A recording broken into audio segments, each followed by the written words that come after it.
Hello, magandang gabi po sa inyong lahat. Ngayon po ay ipapakita ko po sa inyo ang aking mutya na tinatago ko. Itong mutya na ito na tinatago ko kahit na may nag-inquire, ay tinago ko pa rin ito dahil ito'y napakagandang bato o mutya na galing po ito sa malunggay. Itong mutya na ito ay ugat ng malunggay na nagkatabi sila sa puno ng papaya, nagkadikit sila. At ang kadugtong niya ito at nagiging maganda ang bato na silang dalawa ay nag-join. Kumbaga nabading yung dalawang binhi. Kaya nag-form sila ng dalawang klaseng forma. May sa malunggay, may sa papaya. Itong ugat dito sa kabila, dito isang papaya at dito naman yung malunggay. At ito ang sa gitna. Kaya dalawa ang may-ari itong aking mutya. Nung una na i-vlog ko ito, malunggay lang yung nakalagay doon. Pero binalikan ko yan doon. Nagkadugtong sila. Nagkadugtong yung mga kasama nila sa malunggay at saka papaya. Kaya nagkaroon sila ng reflex o tinatawag na conflict na kumbaga nag-aaway sila. Nagiging bato po yung gitna. Kaya maganda itong papaya nag-join at saka malunggay. Ang malunggay isa sa pinakamagandang dipinsa na pangwasak sa baril. Kasi kahit na nga yung ugat niya, pag ganun yung ugat, merong isang tumutubo dito na tinatawag sa Bisaya lingtunganay. Yan po ay maganda siya ihalo sa grapal, langisan po yan. Pag barilin ka, masira yung baril, mawasak yung tubo.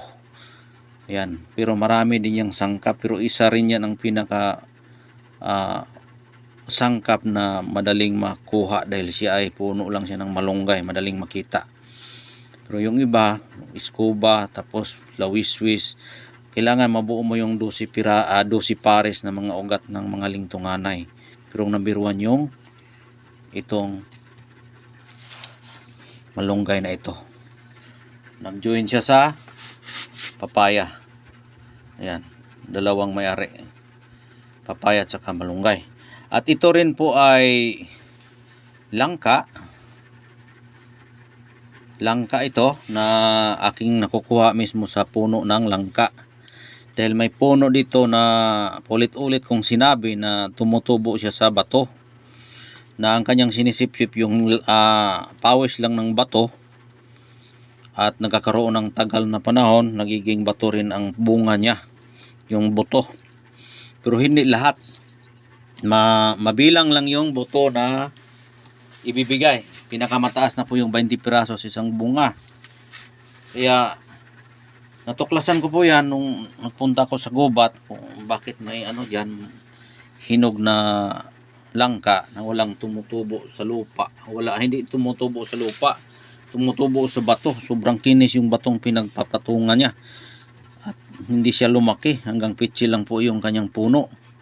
Mamunga siya sa isang taon, 2 beses, tapos minsan isa, tapos ang bunga niya maabot lang mga 4 na piraso, minsan 2, minsan mga wala. Pero hindi masyado kalaki, kasing laki ng pitsil yung kanyang bunga. Pero pag hiwain mo yan, kung may hinog na, maabot sa 100 plus po yung buto. Kaya ang makuha natin 20 piraso ang pinakamadami. Minsan 10, 10, 5, 15, 18, ganun ang bigayan nila sa akin. Kaya meron tayong buto ng langka original. Ayan, iba-ibang mga kulay. Ayan, may mga sibol, meron ding walang sibol. Ayan po yung original na langka. Sa nag-inquire po, paunahan na lang po kayo para hindi po tayo makahintay ng matagal, dahil meron ding na-inlove sa atin na mga antingero. Sa naniniwala lang po ang makapagkuha nito dahil hindi lahat ng tao naniniwala dito. Kaya sabi nila, may mga feedback sa akin na mga mutya po daw ay sa demonyo daw. Ngayon, kung sa demonyo yung mutya na yan, kung naintindihan nyo lang, yan po ay isang minerals. Minerals po yung mga mutya. Galing po yan sa kalikasan. Hindi yan demonyo. Hindi demonyo yung kuan, yung mga mutya. Minerals yan. Nag-produce na ilang taon o ilang years, kaya nagiging puzzle o bato. Hindi yan demonyo, no? Gawa, likha ng kalikasan yan, likha ng Diyos yan. Bakit na may espiritu? Bakit ano yan? Bakit may mga salita na pangpahalina? Alam nyo po bakit nagiging panghalina po yan?